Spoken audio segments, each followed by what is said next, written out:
नमस्कार, आप देख रहे हैं देवभूमि समाचार और मैं हूं आपके साथ श्रुति अंगद। बुलेटिन की करते हैं शुरुआत। उत्तराखंड में सरकारी व निजी अस्पतालों के डॉक्टर 24 घंटे के कार्य बहिष्कार पर हैं।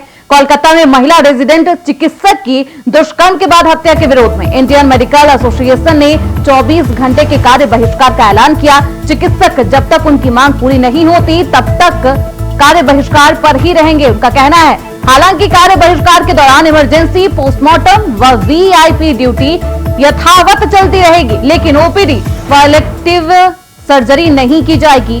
वहीं डॉक्टरों का कहना है कि कोलकाता पुलिस और राज्य सरकार ने अभी तक कोई ठोस कदम नहीं उठाए हैं, जिससे देश प्रदेश के चिकित्सकों में आक्रोश है। उन्होंने मांग की है कि केंद्र सरकार इस मामले में हस्तक्षेप करे।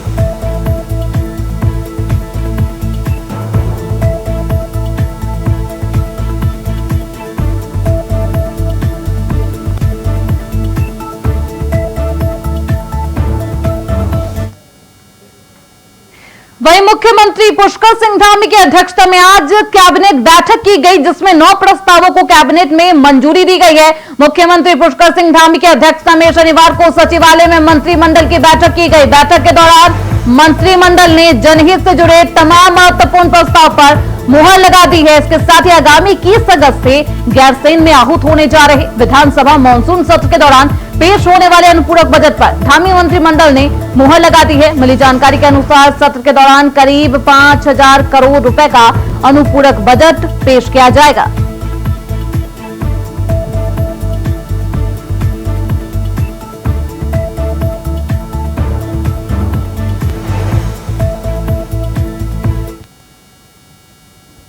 वहीं नई दिल्ली पर्वतीय लोक विकास समिति के चेयरमैन राजेश्वर पेन्यूली की अध्यक्षता में समिति के सदस्यों ने नवनिर्वाचित पौड़ी से सांसद अनिल बलूनी का अभिवादन किया है। अभिनंदन करते हुए नजर आए। पर्वतीय लोक विकास समिति की ओर से आयोजन समिति ने बलूनी को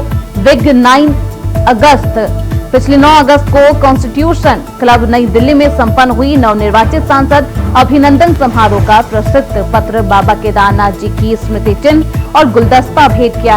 अभिनंदन समारोह के संयोजक सीए राजेश्वर ने कहा कि रेल बजट पर सांसद अनिल बलूनी जी का भाषण बहुत प्रभावी रहा। देहरादून में भाजपा कार्यकारिणी के खुले सत्र में बलूनी ने जो भी प्रतिबद्धता दोहराई है, उससे यह विश्वास पक्का होता है कि विजनरी और बड़ी सोच वाले नेता बलूनी के माध्यम से उत्तराखंड के विकास का ठोस मार्ग पर अग्रसर होगा।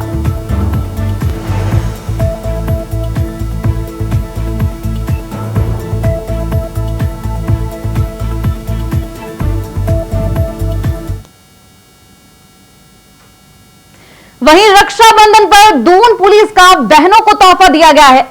खोए मोबाइलों को वापस लौटाकर चेहरों पर मुस्कान लाई गई है। साइबर सेल देहरादून की टीम द्वारा देहरादून के अलग अलग स्थानों से गुम हुए लगभग 17 लाख रुपए कीमत के 101 मोबाइल फोन को रिकवर किया गया है। पुलिस कार्यालय में आयोजित कार्यक्रम के दौरान एसएसपी देहरादून द्वारा रिकवर किए गए मोबाइलों को उनके मालिकों को सौंपा गया है।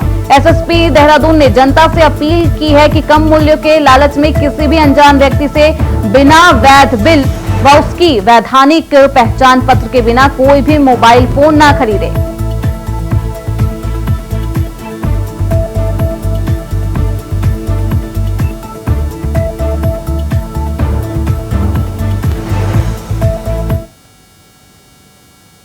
वहीं मुख्यमंत्री पुष्कर सिंह धामी की अध्यक्षता में हुई कैबिनेट बैठक में आज मंत्रिमंडल ने 9 प्रस्तावों पर मुहर लगाई है।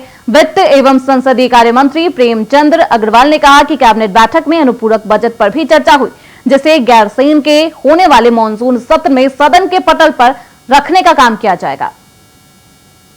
तो अहम बैठक होती है जिसमें 9 प्रस्तावों को मंजूरी मिली है और सभी को मानसून सत्र में सदन के पटल पर रखने का काम किया जाएगा।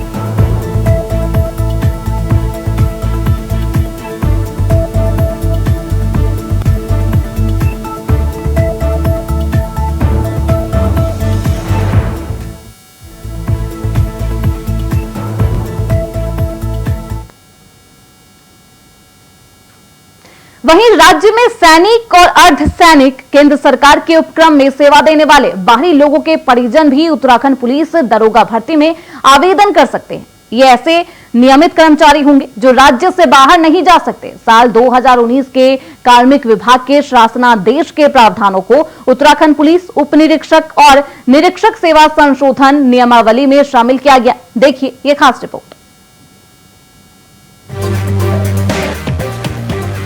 उत्तराखंड राज्य बनने के बाद राज्य में सिडकुल की स्थापना की गई, जिसमें स्थानीय लोगों ने आवाज उठाई कि यहाँ कार्य करने वाली कंपनियों को कुल पदों के सापेक्ष राज्य के 70% युवाओं को रोजगार देना जरूरी होगा।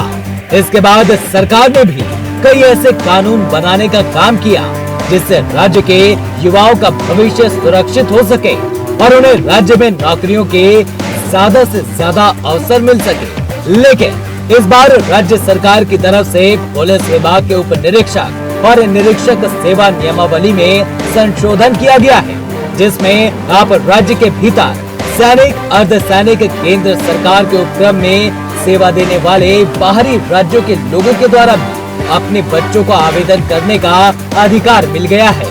जिसके बाद राज्य सरकार के फैसले को विपक्ष ने आड़े हाथों लेने का काम किया है। आपको बता दें कि नए प्रस्ताव को शामिल करते हुए उत्तराखंड पुलिस उप निरीक्षक और निरीक्षक सेवा संशोधन नियमावली को कैबिनेट से मंजूरी मिल चुकी है। इस नियमावली के लागू होने के बाद इंस्पेक्टरों की वरिष्ठता भी निर्धारित कर दी गई है। साल 2018 से पहले इंस्पेक्टर पद पर पदोन्नत हुए कर्मियों को इससे पहले के प्रावधानों के अनुसार वरिष्ठता प्रदान की जाएगी। कैबिनेट से जो नियमावली में संशोधन हुआ है उसमें एनसीसी के भी प्रमाण पत्र के साथ साथ सी प्रमाण पत्र को मान्यता दी गई है। राज्य में सैनिक, अर्धसैनिक, केंद्र सरकार के उपक्रम में सेवा देने वाले बाहरी लोगों के परिजन भी दरोगा भर्ती में आवेदन करने के अधिकारी होंगे। राज्य सरकार के इस निर्णय को लेकर कांग्रेस ने सरकार की मंशा पर सवाल खड़े किए हैं। कांग्रेस की मुख्य प्रवक्ता गरिमा दौसानी ने कहा कि आज राज्य के युवा नौकरियों के लिए दर दर भटकने का काम कर रहे हैं और सरकार उनके साथ भेदभाव कर रही है। कांग्रेस नेत्री ने कहा कि राज्य बनने के बाद से आज तक भाजपा की सरकार ने कभी भी प्रदेश के युवाओं के साथ न्याय नहीं किया है। भारतीय जनता पार्टी पहले दिन से, जिस दिन से राज्य का गठन हुआ, उस दिन से इस राज्य के लोगों के साथ धोखा करती आई है। अभी हाल ही में जो यूसीसी ये लाए हैं, यूनिफॉर्म सिविल कोड, उसमें मात्र 1 साल यहाँ रहने वाले व्यक्ति को इन्होंने स्थायी निवासी मान लिया है। और अब जिस तरह से डेप्यूटेशन पर आए हुए कर्मचारियों, अधिकारियों के बच्चों को भी वो यहाँ उत्तराखंड की नौकरियों में जगह देने की बात कर रहे हैं, ये उत्तराखंड वासियों के साथ सरासर धोखा है, उनके साथ नाइंसाफी है। भाजपा संगठन राज्य सरकार के इस निर्णय की प्रशंसा कर रहा है, जिनके द्वारा राज्य में सेवाएं दे रहे सभी कर्मचारियों को एक समान भाव से देखने का काम किया जा रहा है। उत्तराखंड में दरोगा भर्ती के संबंध में जो सैनिक, अर्धसैनिक बलों के लोग यहाँ पर रहते हैं या केंद्रीय उपक्रमों के लोग यहाँ रहते हैं, उनके बच्चों को भर्ती के लिए आवेदन करने का अधिकार दिया गया है। लेकिन उनके साथ ये शर्त रखी गई है कि वे उत्तराखंड में ही काम करेंगे और दूसरी ओर जो एनसीसी की जो बातें हैं वो उन पर लागू होती हैं। तो निश्चित तौर पर ये अपने आप में एक सही कदम है और इसे हमें बड़े परिप्रेक्ष्य में देखना चाहिए और इसका किसी प्रकार से राजनीतिकरण करना इसलिए उचित नहीं होगा कि लाभ केवल सैनिक, अर्धसैनिक बलों के लोगों को और उपक्रमों के जो कर्मचारी यहाँ पर हैं उनके लिए दिया गया है। उत्तराखंड राज्य में सरकारी सेवाओं के मानक हमेशा ही चर्चा का विषय रहे हैं, क्योंकि कभी इन मानकों को लेकर कर्मचारी सड़कों पर आंदोलनरत दिखाई देते हैं, तो कभी सरकार की तरफ से ही ऐसे निर्णय लिए जाते हैं जो विपक्षी दलों को सरकार पर जुबानी हमला करने का मौका दे देते हैं। ऐसे में राज्य सरकार का ये फैसला भी सियासी रडार पर है, जिसके बाद देखना ये होगा कि दरोगा भर्ती पर उठे सियासी घमासान में जीत किसकी होती है और क्या पलायन का दंश झेल रहे उत्तराखंड के भविष्य का आखिर क्या होता है। इंडिया वॉइस के लिए देहरादून से अभय कैंतुरा की रिपोर्ट।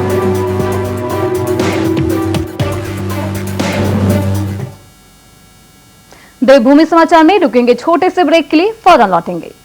ब्रेक के बाद एक बार फिर से आप सभी का स्वागत है। खबरों में बढ़ते आगे, खबर हरिद्वार से आ रही है, जहां रानीपुर विधानसभा क्षेत्र में चल रहे जल संसाधन और जल निगम के विकास कार्यों की समीक्षा बैठक की गई। जिलाधिकारी धीराज सिंह ने ये बैठक की है और उनके द्वारा विकास भवन सभागार में आयोजित की गई ये बैठक। इस बैठक में क्षेत्रीय विधायक व जनप्रतिनिधियों द्वारा रोशनाबाद, सुमन नगर के एस रावली, महदूद सहित विभिन्न क्षेत्रों की समस्याएं रखी गई। इसके साथ आदेश सिंह चौहान द्वारा पेयजल क्षमता को बढ़ाने की मांग भी की गई। उन्होंने सुझाव दिया कि मरम्मत कार्यों के लिए जल आपूर्ति बंद करने से पहले जनता को सूचित किया जाए। जिलाधिकारी गबरियाल ने अधिकारियों को निर्देशित किया है कि वे समयबद्धता और गुणवत्ता के साथ कार्य पूर्ण करें और शिकायतों का तुरंत समाधान करें।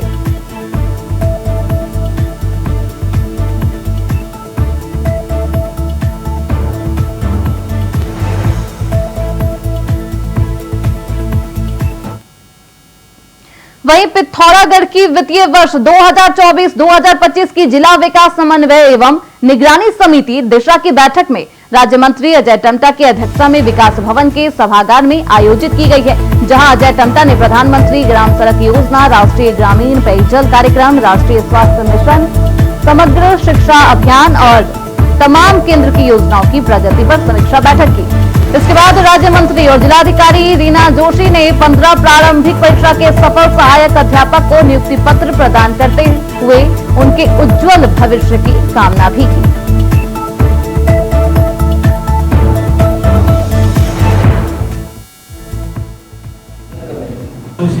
तीसरे कालखंड की पहली डिस्ट्रिक्ट मॉनिटरिंग कमेटी की बैठक आज मैंने पिथौरागढ़ से शुरू की है। माननीय प्रधानमंत्री जी के नेतृत्व में जिस प्रकार से हमारा इस बार का बजट एलोकेशन हुआ है, जो युवाओं पर, महिलाओं पर और किसानों में और अंतिम पंक्ति में खड़े व्यक्ति के लिए जिस पर टारगेट है, उस लक्ष्यों को पूरा करने के लिए हम लोग जिस प्रकार से काम कर रहे हैं, उसी दिशा में आज की डिस्ट्रिक्ट मॉनिटरिंग कमेटी की बैठक में PMGSY, जल जीवन मिशन, हेल्थ का, महिला बाल विकास, समाज कल्याण, ऐसे सभी विषयों पर आज हमने बैठक ली है। और जो हमारे उत्तराखंड का जो एक और बड़ी सौगात हम सबको मिल रही है, जिसमें कि हमने गांव तक जो रोडें पहुंचाई, क्योंकि ग्राम पंचायतें काफ़ी बड़ी होती हैं, फैली होती हैं, मगर हर तोक तक हमारी मोटर रोड नहीं जा पाती है। इसलिए 100+ जो नई प्रधानमंत्री योजना की जो लॉन्चिंग हुई है, उसमें लगभग हमारे अभी जो चिन्हित किए हमारे विभागों के द्वारा, वो लगभग 300 से ज़्यादा ऐसे तोक हैं जिनमें आगे आने वाले टाइम में हमारी सड़कें पहुंच सकती हैं। वहीं पश्चिम बंगाल की जैसी ही घटना उत्तराखंड के रुद्रपुर में घटी है, जहां पर नर्स के साथ पहले रेप किया गया और फिर उसकी हत्या कर दी गई है। पुलिस ने आरोपी को गिरफ्तार कर लिया है, लेकिन घटना को लेकर भाजपा के विधायक विनोद चमोली ने कहा कि इस तरह के जघन्य अपराध के लिए कड़ी से कड़ी सजा मिलनी चाहिए और सजा मिलने में देरी भी नहीं होनी चाहिए। भाजपा विधायक ने कहा कि न्याय व्यवस्था में थोड़ी तीव्रता लाने की जरूरत है, क्योंकि फास्ट ट्रैक कोर्ट के माध्यम से ऐसे मामलों में जल्द से जल्द सजा सुनाई जा सकती है।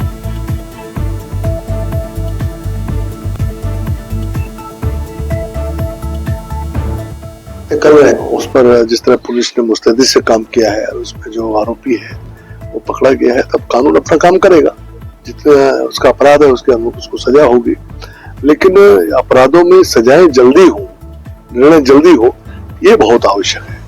तो न्यायपालिका में भी चाहिए कि ऐसे जो मामले हैं, आपराधिक मामले और जो इस तरह हीनियस क्राइम है, जो जघन्य अपराध जिस तरह के हैं, इनके लिए फास्ट ट्रैक कोर्ट्स के माध्यम से इसका निस्तारण हो, ताकि समय से जो आरोपी हैं, वो जो दोषी हैं, उनको सजाएं हो सके और एक मैसेज जाए कि भाई इस तरह का जो सजा जिस तरह का कृत्य कर रहे हैं वो सजा से बचेंगे नहीं, क्योंकि न्याय प्रक्रिया में विलंब के कारण जो संदेश जाना चाहिए जिससे इस पर रोक लग सकती है, उसमें कहीं ना कहीं दिक्कतें पैदा होती है, उसमें व्यवधान आता है, तो इसके कारण ये घटनाएं बढ़ती हैं। उस पर जिस तरह पुलिस वहीं तराई पश्चिमी वन प्रभाग के द्वारा रामनगर रेंज के अंतर्गत अवैध तरीके से वन भूमि पर बसी कालू सिद्धि नई बस्ती पूछड़ी क्षेत्र के 150 से ज्यादा लोगों के घरों को हटाने को लेकर मुनादी की गई है। वन विभाग ने बताया कि पुलिस फोर्स के मिलते ही जल्द ही इनको हटाने के लिए बुलडोजर से घरों को तोड़ने की कार्रवाई भी की जाएगी।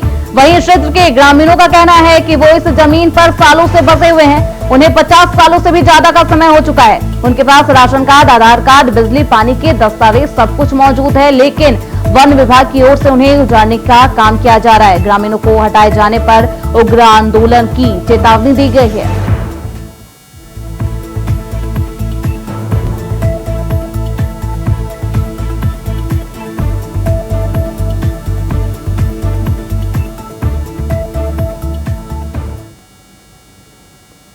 वहीं कोलकाता रेप कांड के बाद हरिद्वार के जिला अस्पताल के डॉक्टर्स ने सारे काम ठप कर दिए हैं। ओपीडी बंद कर डॉक्टरों ने दोषियों को फांसी देने की मांग की है। साथ ही प्रोटेक्शन एक्ट लागू करने की भी मांग की जा रही है। डॉक्टरों का कहना है कि सुरक्षा के इंतजाम पुख्ता किए जाए, वरना हड़ताल अनिश्चितकालीन तक होगा। वहीं ओपीडी ठप होने की वजह से मरीजों को परेशानी का सामना करना पड़ रहा है।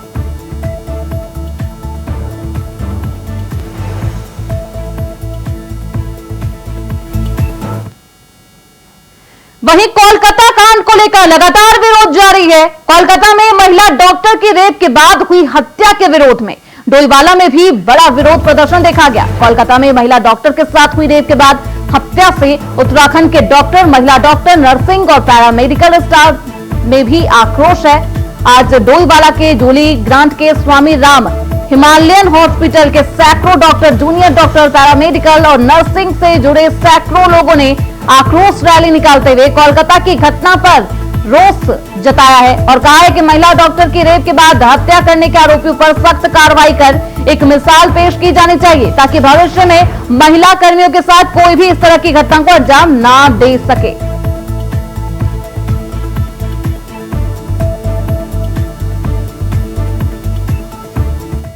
देखिए, ऐसा है कि कोई भी सरकार जो है तब तक हमारी बात नहीं सुनेगी, तब तक दोषियों को दंड नहीं मिलेगा, जब तक हम अपने स्वार्थ छोड़ के हम आज ये जो बच्चे हैं ये हमारे बच्चे के उम्र के हैं, इनमें हमारे बच्चे भी कहीं कॉलेज में ऐसे पढ़ते हैं, तो हम हर जगह पे चाहे आर्मी हो चाहे सिविलियन हो, हर जगह पे वंदे मातरम कहते हैं। इसका मतलब है कि हम लोग माँ की पूजा करते हैं, लेकिन माँ की पूजा केवल सीमित रह जाती है फोटो की पूजा तक।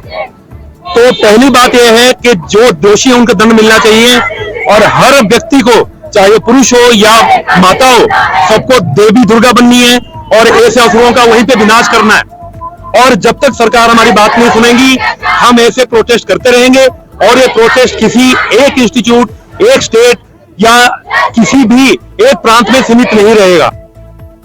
खबरों में बढ़ते आगे, कोलकाता में एक ट्रेनी डॉक्टर के साथ हुए रेप और मर्डर के विरोध में डॉक्टरों और मेडिकल स्टाफ आईएमए के आह्वान पर 24 घंटे देशव्यापी हड़ताल किया जा रहा है, जिसको लेकर मसूरी उप जिला चिकित्सालय में सभी डॉक्टर, स्टाफ, चतुर्थ कर्मचारी हड़ताल पर रहे। डॉक्टरों और स्टाफ कर्मचारियों द्वारा मसूरी उप जिला चिकित्सालय से मसूरी घंटाघर चौक पर विरोध रैली निकालकर जमकर विरोध प्रदर्शन भी किया गया। इस मौके पर सभी लोगों ने सरकार से दोषियों के खिलाफ सख्त कार्रवाई कर फांसी की सजा देने की मांग की है। देश भर में अस्पतालों में कार्यरत महिला डॉक्टरों और स्टाफ की सुरक्षा के लिए ठोस कदम उठाने की मांग की जा रही है। वहीं मरीजों को भारी परेशानियों का सामना भी करना पड़ रहा है।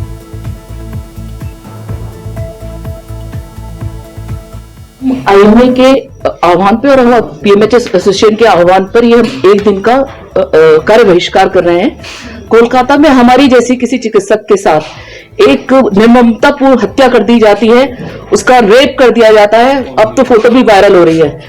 असलियत क्या है किसी को नहीं पता। दोषियों के लिए फांसी भी कम रहेगी, मुझे तो लगता है। उनके तो हाथ पैर काट के कहीं भीख मांगने के लिए छोड़ देना चाहिए और भी कुछ ऐसा करना चाहिए जो बस मैं बोल नहीं सकती यहाँ पर। हमने बहुत आक्रोश है अंदर ही अंदर, मैं उसको अपनी जगह पा रही हूँ, लेकिन स्थितियां बहुत बदल गई है। मैं थोड़ी सीनियर हो चुकी हूँ, लेकिन आजकल सिक्योरिटी बहुत जरूरी है लड़कियों के लिए। टॉयलेट्स में बहुत गंदे हैं, अंदर सिटकनी नहीं होती है। मैंने कहीं सुना कि वो इसलिए अपने सेमिनार रूम में गई क्योंकि उसके ड्यूटी रूम में सिटकनी नहीं थी और मतलब बहुत माहौल खराब था उस मेडिकल कॉलेज का। तो जल्दी से जल्दी दोषियों की पहचान करके उनको कड़ी से कड़ी सजा। वहीं देहरादून विधायक ने प्रार्थना बदल डाली है। भाजपा विधायक महंत दिलीप रावत ने कोटद्वार स्थित सुप्रसिद्ध सिद्ध बलि मंदिर में होने वाली प्रार्थना को ही बदलने का काम किया है। भाजपा विधायक ने कहा कि जब मुस्लिम धर्म में मुसलमान के हित के बात की जाती है तो हिंदुओं के मंदिर में प्रार्थना में भी हिंदुओं के उत्थान की बात होनी चाहिए। महंत दिलीप रावत ने कहा कि पहले सर्वे भवन्तु सुखीना बोला जाता था, अब हिंदुत्व सुखीन संतु सर्वे नित्या निरामय सदा भद्राणी पश्यन्तु मां कशिचिद दुख भाग भवेत बोला जा रहा है।